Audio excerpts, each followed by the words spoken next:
इंदौर, ग्वालियर, जबलपुर सहित प्रदेश के 16 नगर निगमों के महापौर के लिए आरक्षण की प्रक्रिया भोपाल के रविंद्र भवन में नगरीय प्रशासन एवं विकास आयुक्त की मौजूदगी में शुरू हो गई है।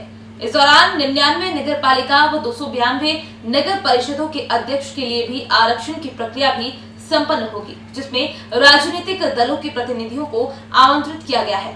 प्रक्रिया में इंदौर को अनारक्षित वर्ग में रखा गया है। आज नगर निकाय के चुनाव को लेकर आरक्षण की प्रक्रिया संवैधानिक व्यवस्था के तहत मध्य प्रदेश के अंदर हुई है। सभी नगर निकाय के अंदर नगर निगम, नगर पालिका और नगर पंचायतों के जो रिजर्वेशन की पॉलिसी के तहत नगर निकाय के चुनाव का शुभारंभ जैसा मध्य प्रदेश के अंदर आज हुआ है।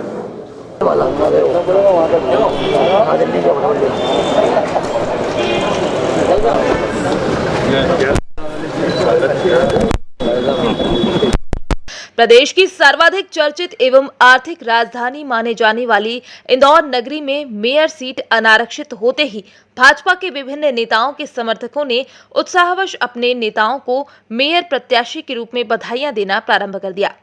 आपको बता दें कि लंबे अरसे से इंदौर नगर निगम में कमल ही खिलते आया है। इस श्रृंखला की शुरुआत सावेर के किंग मेकर और वर्तमान विधायक विधानसभा क्षेत्र क्रमांक 2 से हुई, जहां रमेश मेंदोला समर्थकों ने अपने सोशल मीडिया पर जमकर पोस्ट वायरल की।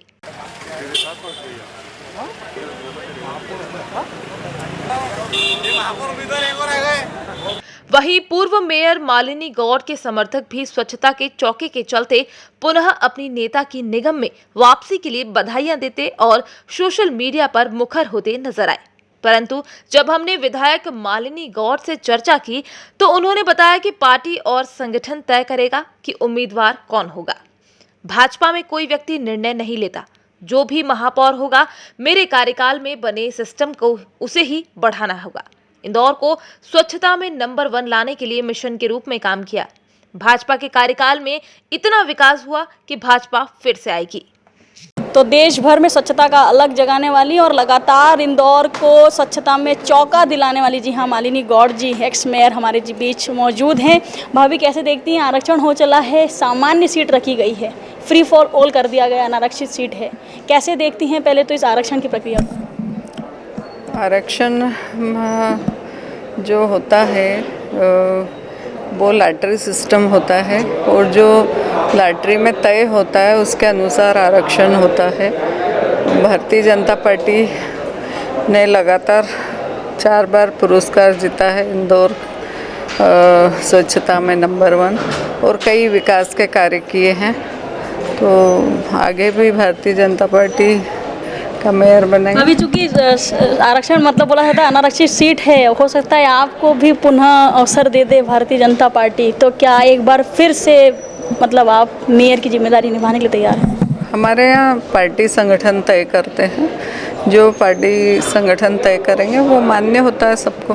भाभी, इतना बोया 4 सालों में 5 सालों में लगातार 4 बार स्वच्छता में हम नंबर 1 आए, क्या ये नंबर 1 की जो ताजपोशी है वो भाजपा के प्रत्याशी को ऐतिहासिक जीत की ओर ले जाएगी, जो अब तक लीड नहीं रही उससे बेहतर?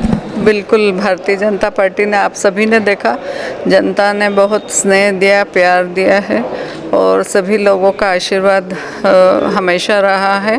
भारतीय जनता पार्टी का जो भी मेयर होगा उसको अप्रत्याशित जीत मिलेगी। तो आपने सुना कि किस प्रकार वर्तमान विधायक और पूर्व महापौर मालिनी गौड़ का ऐसा मानना है कि जो स्वच्छता की जो क्रांति इंदौर शहर में जागृत की गई उसका परिणाम मिलेगा कि आने वाले नगर निगम चुनाव में मेयर प्रत्याशी जो भाजपा से होंगे वो ऐतिहासिक जीत की ओर अग्रसर होंगे। महापौर बनने की दौड़ में पूर्व विधायक सुदर्शन गुप्ता का नाम भी दौड़ में शामिल है, क्योंकि भले ही गुप्ता विधानसभा का चुनाव हार गए हों, लेकिन पार्टी संगठन में गुप्ता की स्थिति काफी दमदार मानी जाती है। परंतु सुदर्शन भी टिकट का सहारा संगठन के सर बांधने में पीछे नहीं हटे। तो इंदौर नगर निगम समेत अन्य 15 नगर निकाय के लिए आरक्षण हो चुका है और यह तस्वीरें साफ हो चली है कि किस जाति का उम्मीदवार अब चुनावी रणभूमि में उतरेगा। हमारे बीच सुदर्शन गुप्ता जी भाजपा के वरिष्ठ नेता मौजूद हैं। आपको बता दें कि सुबह से सोशल मीडिया पर काफ़ी छाए हुए हैं और इनके जितने भी चहीते हैं उनका ऐसा मानना है कि सुदर्शन गुप्ता को पार्टी को ये जिम्मेदारी देनी चाहिए और महापौर पद का प्रत्याशी बनाना चाहिए। कैसे देखते हैं सुदर्शन जी इस पूरे मामले को? आपके जितने भी बोला जा सकता है अनुयायी हैं, समर्थक हैं, अब वो आपकी और टकटकी लगाए देख रहे हैं। समर्थक ये चाहता है कि आगे बढ़े, तो वो जो समर्थक है उनको मैं धन्यवाद देता हूँ, मगर हमारे यहाँ संगठन तय करता है और संगठन जिसको तय करेगा वो सिरोधार्य है। अच्छा, अगर जिम्मेदारी मिलती है तो निभाएंगे? वो पार्टी जो जिम्मेदारी जब देगी, जब देखी जाएगी। ये तो आपके वहाँ की भाषा ही है कि संगठन जिम्मेदारी देगा, तो पर कुछ अंतर मन में भी बहुत सारी। हमारे यहाँ संगठन ही सर्वोपरि है, संगठन जो निर्णय करता है वो सिरोधार्य होता है। अच्छा, क्या लगता है क्या मतलब बोला जा सकता है कि किसके तहत टिकट वितरण होगा, क्या क्या देखा जाएगा? पार्टी का कार्यकर्ता ही लड़ेगा। आईडीए के अध्यक्ष रहते शहर का विकास करने वाले भाजपा के विकास पुरुष मधु वर्मा का नाम भी टिकट की दौड़ में शामिल है, क्योंकि भले ही वर्मा राऊ विधानसभा हारे हों, लेकिन संगठन में पकड़ भी मजबूत है और वर्मा की छवि खासा संतुलित भी है। आइए सुनाते हैं क्या कहा भाजपा नेता मधु वर्मा ने। तो भारतीय जनता पार्टी और नगर में विकास पुरुष के नाम से चर्चित जी हाँ मधु वर्मा जी हमारे बीच मौजूद हैं। अब उनसे चर्चा करते हैं कि कैसी चुनावी बिसात जम सकती है और कैसा होगा इंदौर नगर निगम का चुनाव, क्योंकि इंदौर नगर निगम की बात की जाए तो स्वच्छता में लगातार चौका लगाने वाला इंदौर नगर निगम है, जिसकी ख्याति देश भर में आज की तारीख में आप देख सकते हैं सुप्रसिद्ध है। हमारे बीच मधु वर्मा जी मौजूद हैं। भैया पहले तो बताइए कि आरक्षण हुआ जो सामान्य रहा, कोई भी चुनाव लड़ सकता है, महिला पुरुष सामान्य पिछड़ा कोई भी, तो पहले तो आरक्षण ही इतना पेचीदा हो गया है कि अब पार्टी में प्रत्याशियों के भरमार है कि बहुत सारे लोग चुनाव लड़ सकते हैं। हमारे यहाँ वैसे तो मतलब भारतीय जनता पार्टी के अंदर एक व्यवस्था है कि भारतीय जनता पार्टी के अंदर संगठन तय करता है हमारे यहाँ टिकट, और हमारे यहाँ संगठन जिसको टिकट तय करेगा निश्चित है कि उसके लिए हम लोग सब मिलकर काम करेंगे।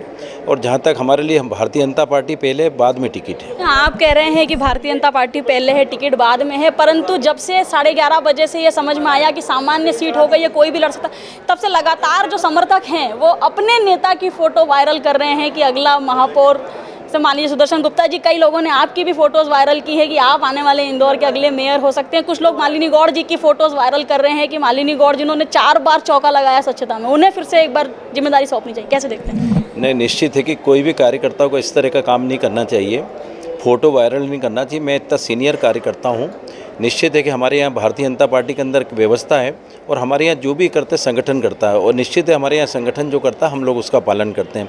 इस तरह के कोई भी कार्यकर्ताओं से मैं निवेदन करूँगा कि इस तरह के फ़ोटो किसी भी व्यक्ति के व्यक्तिगत, मेरे तो कम से कम मैं अपने कार्यकर्ताओं से जो भारतीय जनता पार्टी के कार्यकर्ता से उनसे निवेदन करूँगा कि हमारे यहाँ एक पद्धति है कि इस तरह की फ़ोटो वायरल करना या अपना नाम चलाना ये अच्छी पद्धति नहीं, और उसको नहीं करना चाहिए कार्यकर्ताओं को। हमेशा युवाओं की पैरवी करने वाले विधायक आकाश विजयवर्गीय भले ही मन में अपार इच्छाएं और महत्वाकांक्षाएं लिए हों, लेकिन मेयर प्रत्याशी कौन प्रतिभावान हो सकता है, इसके जवाब का ठीकरा संगठन पर सौंपते नजर आए। भारतीय जनता पार्टी से एकमात्र युवा विधायक आकाश विजयवर्गीय इस वक्त हमारे बीच मौजूद हैं। आकाश जी कैसे देखते हैं? पहले तो युवा को आप वायु मानते हैं और ये मानते हैं कि युवाओं को दारोमदारा देना चाहिए, उन्हें जिम्मेदारी देना चाहिए, तो संगठन अपनी जगह पर है, पार्टी अपनी जगह पर है। एक युवा आकाश विजयवर्गीय से हमें जानना चाहते हैं कि क्या आने वाले समय में भाजपा से किसी युवा को मौका दिया जा सकता है? देखिए, बहुत खुशी की बात है आज जो आरक्षण हुए हैं, और इंदौर मध्य प्रदेश की आर्थिक राजधानी है, बहुत ही महत्वपूर्ण शहर है पूरे प्रदेश के विकास की दृष्टि से, और निसंदेह भारतीय जनता पार्टी के पास कई सारे ऐसे नेता हैं जो इंदौर की कमान संभाल सकते हैं, इंदौर को परम विकास की ओर ले जा सकते हैं। हाँ, और स्वच्छता में तो इंदौर नंबर 1 है ही, अन्य जो क्षेत्र हैं उसमें भी इंदौर को नंबर 1 बना सकते हैं। तो जिसे भी पार्टी मौका देगी हम तो पूरी ताकत से उसके साथ में रहेंगे, ऐसा इसके लिए हम संकल्पबद्ध हैं। तो फिर बातें घूम फिर के वहीं संगठन से शुरू होकर संगठन पर आकर अटकती है कि संगठन का निर्णय सर्वोपरि रहेगा और संगठन जिस पर मोहर लगाएगा समूचा भारतीय जनता पार्टी का एक एक सिपाही जिताने के लिए तैयार रहेगा। सदैव जमीनी कार्यकर्ता के रूप में पार्टी में अत्यंत महत्वपूर्ण एवं सक्रिय भूमिका में रहने वाले प्रदेश प्रवक्ता उमेश शर्मा का नाम भी टिकट की दौड़ में शामिल है, क्योंकि शर्मा नगर भाजपा के अध्यक्ष बनना चाहते थे, परंतु उनके अरमानों पर सुहास भगत ने पानी फेरते हुए गौरव नंदेवो को पार्टी का अध्यक्ष बनाने में अहम भूमिका निभाई। परंतु सावेर उपचुनाव में उमेश शर्मा ने अपने कार्य का जौहर दिखाया और भाजपा के उम्मीदवार तुलसी सिलावट की जीत को ऐतिहासिक जीत में तब्दील करने में अहम भूमिका निभाई।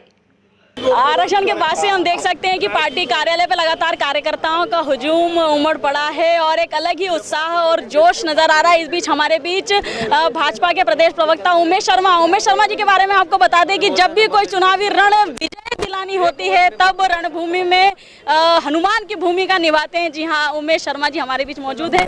पहले तो सामान्य हो चला है मामला और अब ये है कि तस्वीरें आरक्षण के तौर पे तो साफ हो गई। कौन चुनाव लड़ेगा अब आप ये बता दीजिए। भारतीय जनता पार्टी के लिए तो हर एक परिस्थिति सामान्य ही रहती है। हम तो उस समय भी सामान्य था जब देश भर में भारतीय जनता पार्टी की 2 लोकसभा की सीटें थी और आज भी हम सब लोग सामान्य कार्यकर्ता की भांति हैं। नहीं, पर तुलसी सिलावट की जो 50,000 प्लस की जो जीत रही उसमें कहीं ना कहीं भूमिका बोला जा सकता है उमेश शर्मा की रही। तो क्या इसका प्रसाद प्रतिसाद कुछ इसका कोई गिफ्ट उपहार मिलेगा उमेश शर्मा को मेयर पोस्ट के तौर पर? भारतीय जनता पार्टी का कार्यकर्ता कभी भी इस प्रकार की आत्ममुग्धता से ग्रस्त नहीं होता है। वो जीत केवल उमेश शर्मा की जीत नहीं थी, 23,000 भारतीय जनता पार्टी के कार्यकर्ता लगे थे जो बूथ स्तर तक से लेकर शीर्ष स्तर तक के कार्यकर्ता थे और सबका समान परिश्रम था और वो जीत में सबकी समान सहभागिता है और वो जीत जो थी वो जनता जनार्दन की जीत थी। और जहाँ तक गिफ्ट और उपहार का प्रश्न है, भारतीय जनता पार्टी का कार्यकर्ता निष्काम होता है, निरपेक्ष भाव से काम करता है। हम सब लोग संगठन के गढ़ने की भावना से काम करते हैं। हमारे लिए देश प्रधान है। परंतु उमेश भैया देखिए ना, जब किसी आम कार्यकर्ता को जो इस प्रकार की जिम्मेदारी मिलती है, अगर उमेश शर्मा को ये जिम्मेदारी मिलती कि वे महापौर होंगे या महापौर पद के प्रत्याशी रहेंगे, तो पीछे की जो पैनल है, आप मानिए ना, पीछे का जो कार्यकर्ता, जमीनी कार्यकर्ता, वो इस विषय को समझता है कि कहीं ना कहीं पार्टी हमारा ध्यान रखती है। भारतीय जनता पार्टी में प्रत्येक कार्य के लिए कार्यकर्ता है और प्रत्येक कार्यकर्ता के लिए कार्य है। अब किस कार्य के लिए कौन सा कार्यकर्ता उपयुक्त है और कौन से कार्यकर्ता को किस काम पे लगाना चाहिए, ये भारतीय जनता पार्टी संगठन का विषय है। और मुझे लग रहा है कि जहां तक महापौर का विषय में बहुत गंभीरता से एक बात का जवाब देना चाहता हूं कि भारतीय जनता पार्टी के लिए महापौर एक पद नहीं है, भारतीय जनता पार्टी के लिए गुरुतर दायित्व है। भारतीय जनता पार्टी इंदौर के प्रति अपनी जिम्मेदारियों को भलीभांति समझती है। हमारी प्राथमिकता है कि इंदौर शहर जो है उसका एक जो निरंतर विकास का क्रम कैलाश विजयवर्गीय जी, डॉक्टर उमा शशि शर्मा, कृष्ण मुरारी मोगे जी और मालिनी गौड़ जी के नेतृत्व में जारी है। उस अहरनित रथ की कमान किसी सुयोग्य कार्यकर्ता को सौंपी जाएगी और वो सुयोग्य कार्यकर्ता का मैं नाम भी उद्घाटित कर देता हूँ। भारतीय जनता पार्टी के इंदौर महानगर में 11 लाख कार्यकर्ता है। उस 11 लाख कार्यकर्ता में से कोई एक कार्यकर्ता होगा जो भारतीय जनता पार्टी का महापौर का उम्मीदवार होगा। तो शब्दों के ताने बाने में हमेशा उलझाने में माहिर उमेश शर्मा एक बार फिर स्वयं को कार्यकर्ता बताते हुए पूरे बोला जा सकता है इस चुनावी रणभूमि से तो साइड करते हुए नजर आए। पर कुछ दिनों के भीतर ये साफ हो जाएगा कि आखिरकार भारतीय जनता पार्टी किसे दारोमदार सौंपेगी भाजपा प्रत्याशी के रूप में। बहरहाल टिकट वितरण में अभी खासा समय है, पर इस बात को नजरअंदाज नहीं किया जा सकता कि भाजपा में टिकट पाने की होड़ है, क्योंकि भाजपा टिकट पाना ही आधी जीत को सुनिश्चित कर देता है। किसके माथे सजेगा सेहरा?